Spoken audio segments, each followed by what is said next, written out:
Did you know the truth about Syd Barrett's sudden disappearance from Pink Floyd? The real story unfolds through the eyes of his sister. Syd Barrett, sister Rosemary Breen, admits what we all suspected.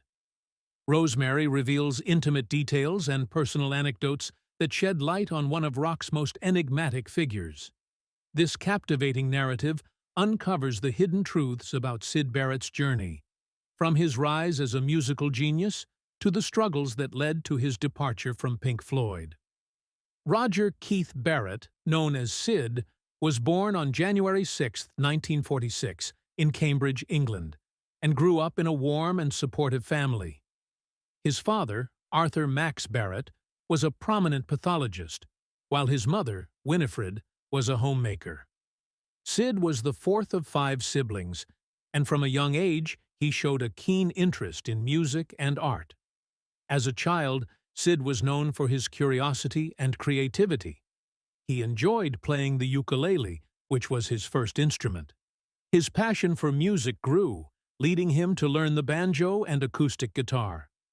By the time he was a teenager, he had acquired his most prized possession, an electric guitar. This instrument would become central to his musical journey. Syd's early education took place at Morley Memorial Junior School, and he later attended Cambridgeshire High School for boys. His school years were marked by a mixture of academic pursuits and artistic expression.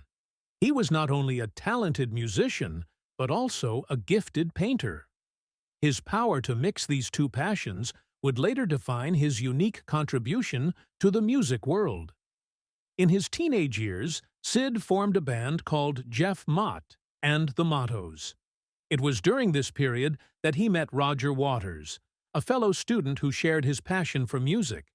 Their friendship would later become the foundation of Pink Floyd. Tragedy struck when Syd was just 16 years old. His father passed away from cancer, a loss that profoundly affected him. This period of grief also coincided with his siblings moving out to start their own lives, leaving Syd and his mother in a quieter, emptier home. To help her son cope with the loss, Syd's mother encouraged him to focus on his music, inviting his band to practice in their living room. This support would be crucial in Syd's development as a musician. Syd's artistic inclinations were not limited to music. He was accepted into the Camberwell College of Arts in London, where he planned to hone his skills as a painter. However, his life took a different turn when he joined Roger Waters' band, which eventually became Pink Floyd. The band's name was inspired by 2 of Syd's favorite blues musicians, Pink Anderson and Floyd Council. Stay tuned to learn about the dramatic change that altered Syd's path forever. Pink Floyd was formed in 1965 in London, initially consisting of members Roger Waters, Nick Mason, Richard Wright, and Syd Barrett. The band's origins trace back to their time at Camberwell College of Arts and Regent Street Polytechnic, where their shared love for music brought them together. Syd Barrett, with his charismatic presence and innovative ideas, quickly became the driving force behind the band. Syd's contributions to Pink Floyd were immense. He was not only the lead guitarist, but also the primary songwriter in the early days. His creativity shone through in the band's debut single, Arnold Lane, released in 1967. The song, about a man who steals women's clothes from washing lines, showcased Syd's quirky and imaginative approach to songwriting. It was an instant hit and set the tone for Pink Floyd's unique sound. Following the success of Arnold Lane, Syd wrote See Emily Play, another psychedelic gem that became one of the band's most beloved tracks. The song's whimsical lyrics and catchy melody further solidified Syd's role as the creative heart of Pink Floyd. His innovative guitar techniques and distinct vocal style were key elements in defining the band's early sound. Syd's influence extended beyond songwriting. He was also instrumental in shaping the band's visual identity, incorporating light shows and surreal imagery into their live performances. This blend of music and visual art created a unique concert experience that set Pink Floyd apart from other bands of the time. Sid's behavior began to change after the initial success. His heavy use of LSD and other substances started to affect his mental health, leading to erratic and unpredictable actions. During live shows, he would sometimes stand still, refusing to play or sing. Other times, he would play a single note repeatedly, frustrating his bandmates and confusing the audience. To manage the situation, the band brought in David Gilmour, a friend from their Cambridge days, to support Sid during live performances. The hope was that Sid could continue to contribute creatively while David handled the live shows. However, Sid's condition continued to deteriorate, making it increasingly difficult for him to function as a member of the band. Up next, the event that shocked his bandmates and fans alike. Syd Barrett's decline began to manifest in his irresponsible behavior and heavy drug use. LSD was his drug of choice, and its frequent use led to increasingly unpredictable and bizarre actions. During concerts, Sid would sometimes stand motionless, staring blankly into the audience. Other times, he would strum the same chord repeatedly or not play at all. His behavior off stage was equally concerning, with stories of him locking himself in rooms for days or displaying violent outbursts. The band members were initially patient, hoping that Sid would recover from his drug-induced episodes. They even tried various approaches to help him cope. However, his condition only worsened. The tipping point came during a performance when Sid showed up on stage and began detuning his guitar, making it impossible to play. The audience, unaware of his struggles, was left confused and disappointed. Realizing they needed help, Pink Floyd decided to bring in David Gilmour, a friend from their Cambridge days, to support Sid during live performances. David was a skilled guitarist and singer, and the plan was for him to cover for Sid when he couldn't perform. At first, this seemed like a viable solution.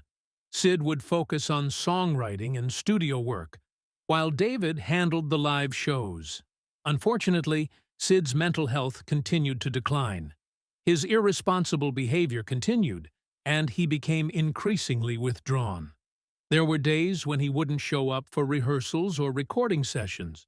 When he did, he was often unresponsive or incoherent. The band tried to be supportive, but the strain was evident. They were walking on eggshells, unsure of how to handle Sid's unpredictable moods. The breaking point came in January 1968. The band was on their way to a gig when one of them suggested, "Shall we pick Sid up?" The response was a unanimous no. This marked the end of Sid's active involvement with Pink Floyd. They continued as a quartet with David Gilmour fully integrated into the band. Sid's departure was a heartbreaking moment for the band. They had lost their friend and creative leader. His contributions were immense, but his struggles had become too much for the band to bear.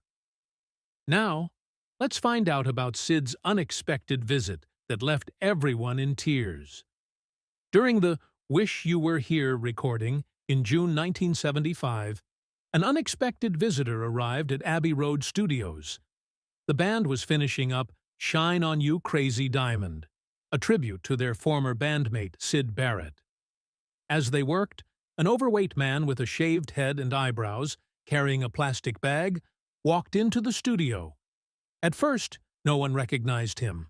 The band members assumed he was an EMI staff member or someone unrelated to their session. It took several minutes for the realization to set in. Roger Waters was the first to recognize the stranger as Syd Barrett. The sight of their old friend in such a state was shocking. Roger was moved to tears, unable to process the change in Syd's appearance. Richard Wright later recalled the moment, describing how difficult it was to see Syd, who had once been so full of life and creativity, now looking so unwell and disconnected. David Gilmour, who was celebrating his wedding that day, was equally stunned. The joyful occasion was tinged with sadness as the band grappled with the reality of Sid's condition.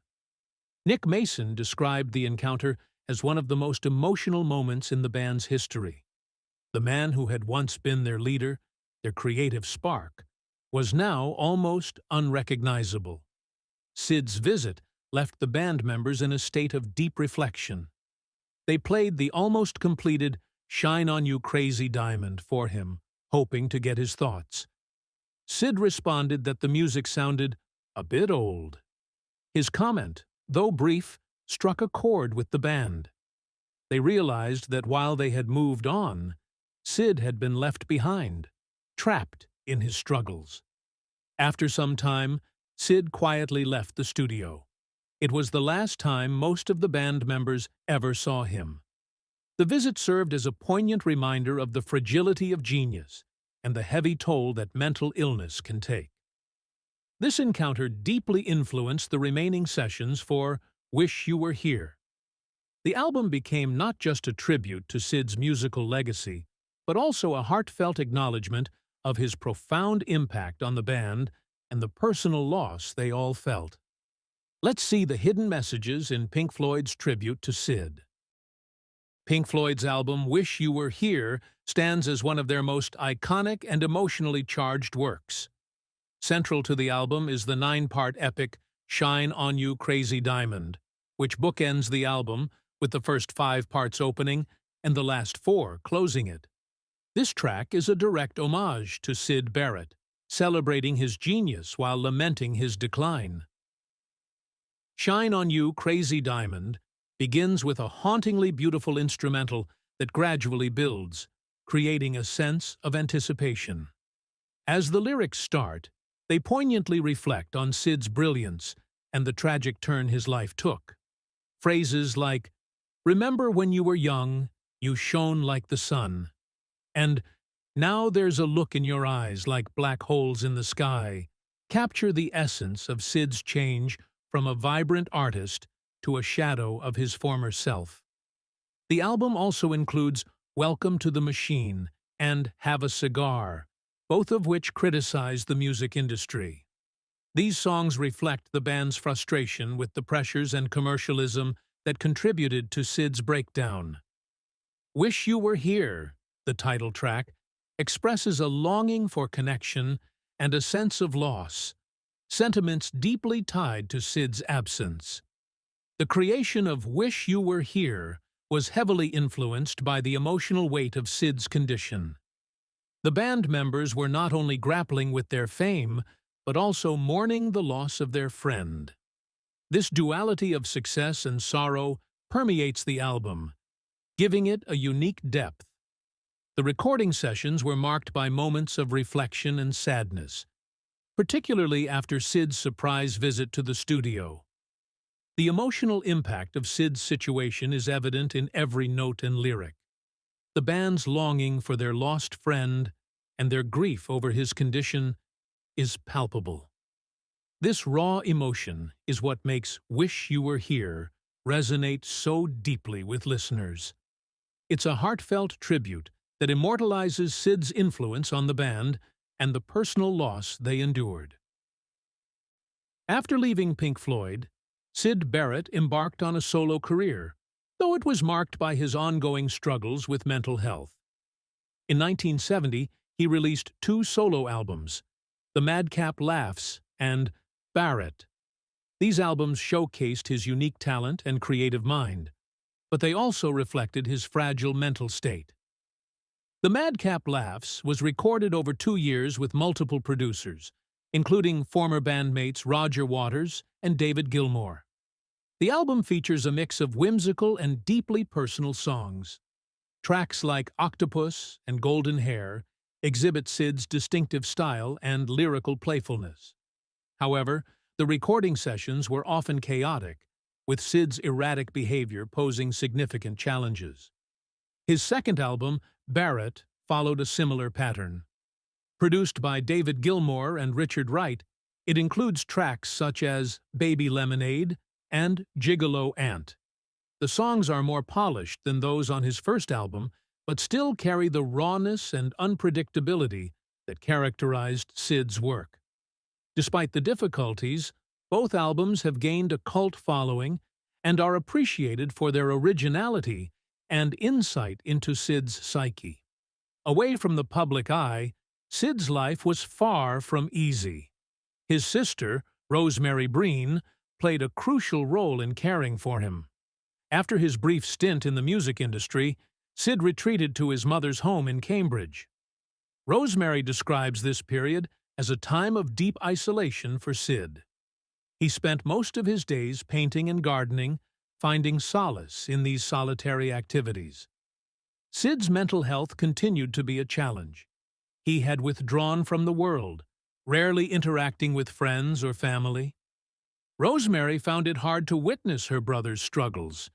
Yet, even during his withdrawal, moments of clarity and creativity emerged. His art, much like his music, was a reflection of his inner world, full of vivid colors and abstract forms. Life after Pink Floyd was marked by a series of ups and downs.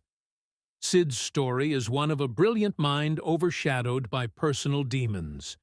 His legacy, however, remains intact, as both his solo work and contributions to Pink Floyd continue to inspire.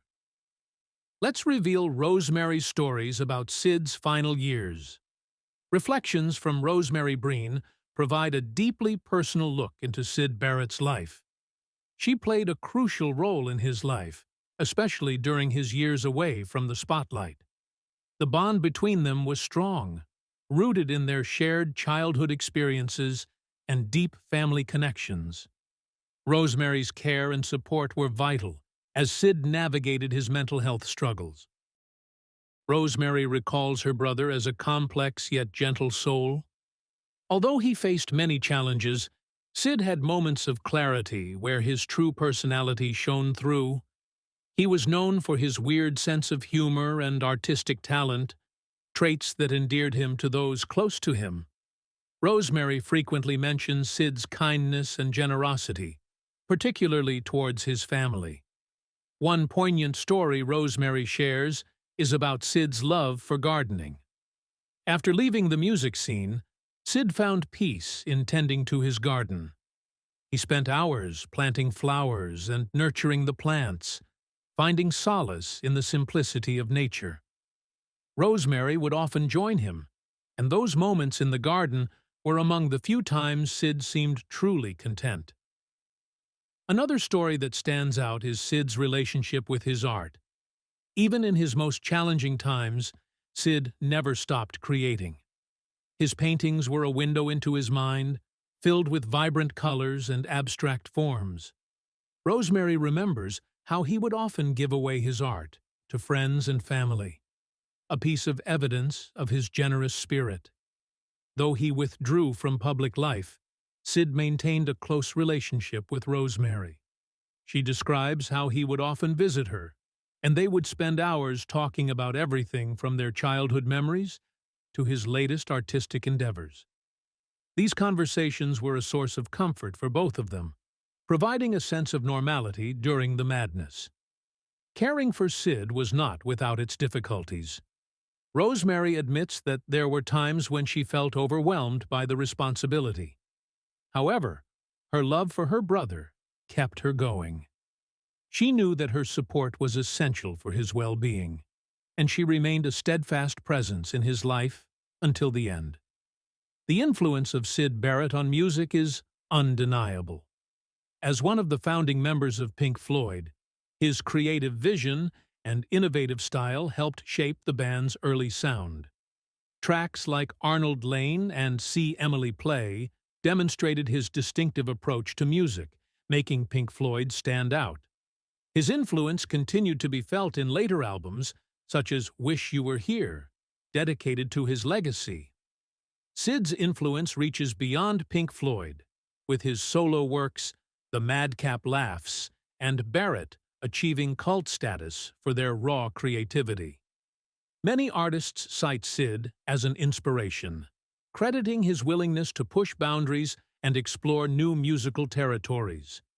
His work laid the groundwork for the psychedelic rock genre and continues to inspire musicians and fans alike. Rosemary Breen believes Sid's legacy should highlight his immense talent and creativity. She fondly remembers the joy and passion he poured into his music and art. Rosemary hopes that people will celebrate Sid for the positive contributions he made to music and the way he touched the lives of those around him. To Rosemary, Sid was more than just a musician. He was a beloved brother and a creative soul who found comfort in his art. She believes that understanding the person behind the music is essential to appreciating his legacy fully. Sid's tale is one of triumphs and challenges, but his spirit of innovation and creativity remains an enduring part of his legacy. Syd Barrett's journey from a musical genius to a tragic figure is both inspiring and heartbreaking. His influence on Pink Floyd and music in general remains undeniable. If you enjoyed this deep look into Syd Barrett's life and legacy, please like, subscribe, and share this video. Stay tuned for more intriguing stories from the world of music. Thank you for watching.